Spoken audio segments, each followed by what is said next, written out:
Hello everyone, welcome to video lecture series of Communication Engineering. Today's topic is digital modulation technique. So in this video I'll be talking about the introduction about digital modulation techniques, means how many types of digital modulation techniques are there, what are the advantages of digital modulation over analog modulation, and some brief about the various types of techniques. Let us begin.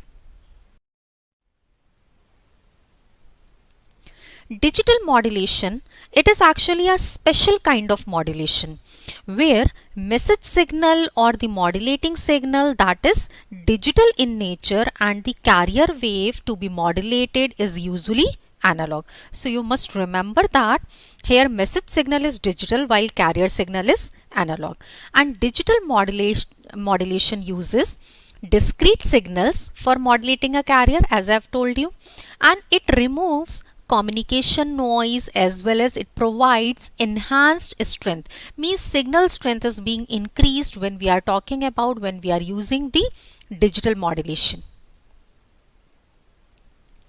Digital modulation, it is denoted by DM, and it gives more capacity of data, high information security, accessibility of faster system by quality communication. So it provides various advantages because of which it is very much beneficial to utilize. It means there are several advantages of the digital modulation as I am talking about, means digital modulation techniques, they have a huge demand because of their capacity for communicating superior amount of information. Here the amount of information, the quality of information is very high in comparison to the analog modulation techniques.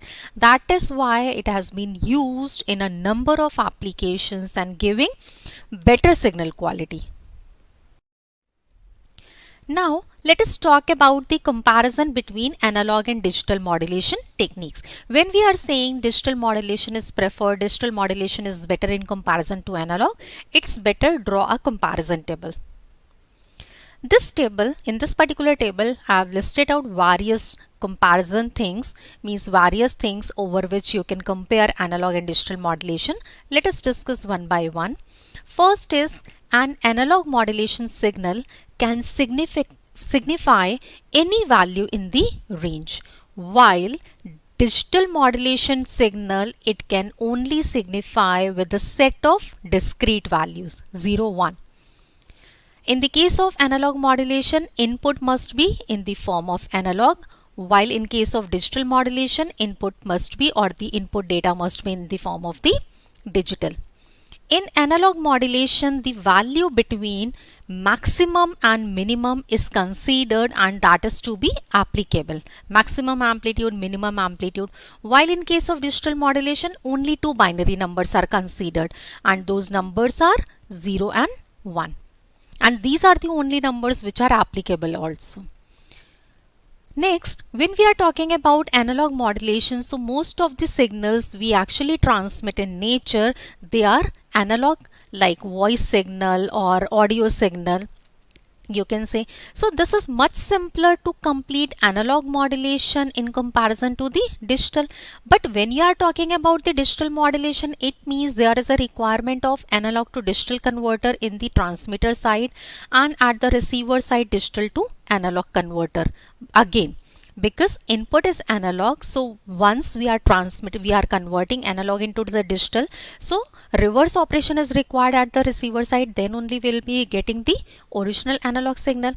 Means the extra phases there is requirement, and so much complications in the circuit can be introduced. It can increase the price as well as difficulty in the implementation, complexity of transmitter and the receiver. Next point, the analog modulation, AM can generate a signal to carry frequently changing data, while digital modulation, it generates a signal whose rate changes at a particular time interval. In a certain time interval that will be changing, that kind of signal will be generated, while that is not the limitation in the case of the analog signal. In the case of analog modulation, it is difficult to remove noise from the signal, means elimination of noise, extraction of noise, cancellation of noise is difficult, while in case of digital modulation it is easy.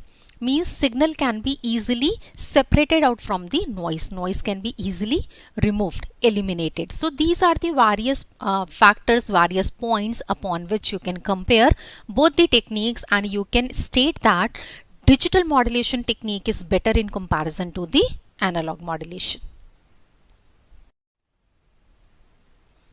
There are various types of digital modulation techniques, some of the basics types, and in some of the cases their combinations are also used depending upon the requirement. But some of the prominent techniques of the digital modulation, they are ASK that is amplitude shift keying, FSK is frequency shift keying, and PSK is a phase shift keying. So these techniques can be utilized like independently, or their combinations can be. So depending upon the requirement, depending upon the applications, the different types of digital modulation techniques can be employed. So in this video I'll be talking about the introduction to ASK, FSK and PSK as well. Now let us start with the ASK. ASK is what? Analog shift keying. Right? So analog shift keying, what happens in this particular case?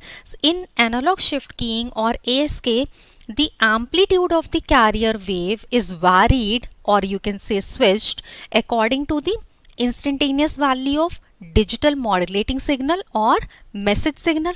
That is why it is known as a amplitude shift keying. So amplitude and the resultant output, it depends upon which? It depends upon the input data, whether the input data is at low level or it is at high level. Low level means 0 level, high level means 1. So depending upon the carrier frequency, because here data is either available or unavailable, means the data is a kind of on-off signal. It means the output is also an on-off signal. So wherever carrier is there, means carrier will be present when data is 1, and the carrier will be absent when data is 0. So this type of signaling, this is also known as a on-off keying, OOK. So this modulation technique is also known as on-off keying. Here in this particular diagram you can see input binary sequences being given. This is 0, this is 1, 0, 1, 0, 1, 0, 1, 0. Now here you can observe whenever there is a 0, the data is 0, means the carrier is absent, and when data is 1, the carrier is present. So this is how you can plot the ASK modulated output. So this is very simple to understand and to remember what is ASK. The applications of ASK, amplitude shift keying, it mainly includes IR remote controls, fiber optic transmitters and receivers. So these are the various applications of the amplitude shift keying. Second is the frequency shift keying. So frequency shift keying is if the frequency of sinusoidal carrier wave, see carrier wave is analog. So if the frequency of sinusoidal carrier wave is varied according to the instantaneous value of message signal or the modulating signal, which is digital in nature, then it is known as a FSK. And in this type of modulation, carrier has two predefined frequencies, two different frequencies. One set of frequency, one frequency will be representing the high level and the other will be representing the low. It means the frequency of output signal, it will be either high or low depending upon the input data which is applied, whether the input data is 1 or 0. See, this is 0, 1, 0, 1, 0, 1. This is the input binary sequence. So you can observe F1 is the frequency which represents the low level and F2 is the frequency which is used to represent the high level. So you can observe there are two different frequencies. These two frequencies are predefined in nature. So this is how you can understand how frequency of the carrier is varied according to the instantaneous value of the digital signal. And if we talk about the applications of FSK, so applications mainly include in modems in the case of the telemetry system and PSK, phase shift keying. Next, the third type of technique, digital modulation technique, is phase shift keying. So if the phase of sinusoidal carrier wave is varied or switched according to the instantaneous value of digital message signal or modulating signal, then it is known as a PSK, the simpler the definition. So in phase shift keying, the phase of output signal gets shifted depending upon the input. So in the case of the input message signal, because that is the binary information, binary signal, that means that will be a combination of 0 and 1. So if MT means the message signal or the baseband signal is 1, the carrier signal will be within phase. But if the baseband signal is 0, the carrier will be out of phase. So in this particular manner, the carrier will be transmitted.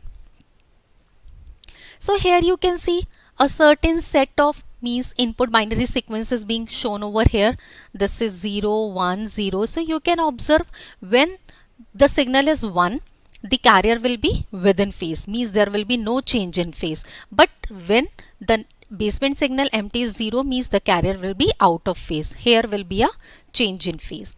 Similarly, here will be a change in phase. So accordingly, there will be a change in the phase. And if we talk about the applications of the phase shift keying, so the applications mainly include wireless LANs, biometric, contactless operations along with RFID, Bluetooth communication, broadband modems, satellite communication. So number of applications are there where PSK can be used effectively.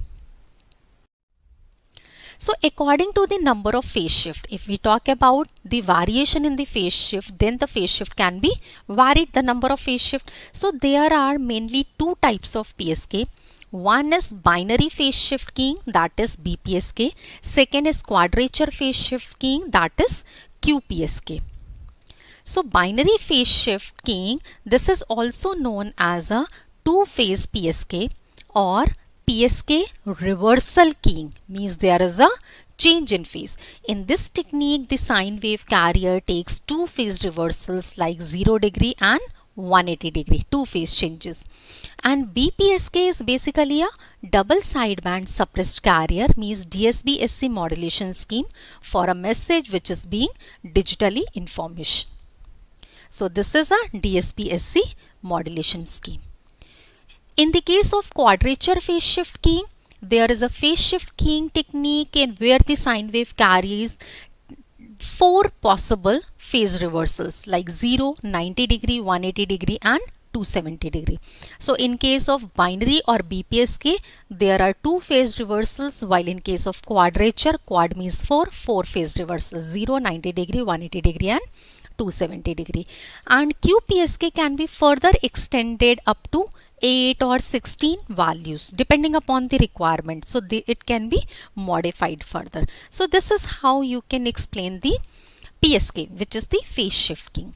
So here I have talked about ASK, PSK and FSK, and you must remember that these are analogous to AM, FM and PM respectively, as we have discussed in the case of the analog modulation.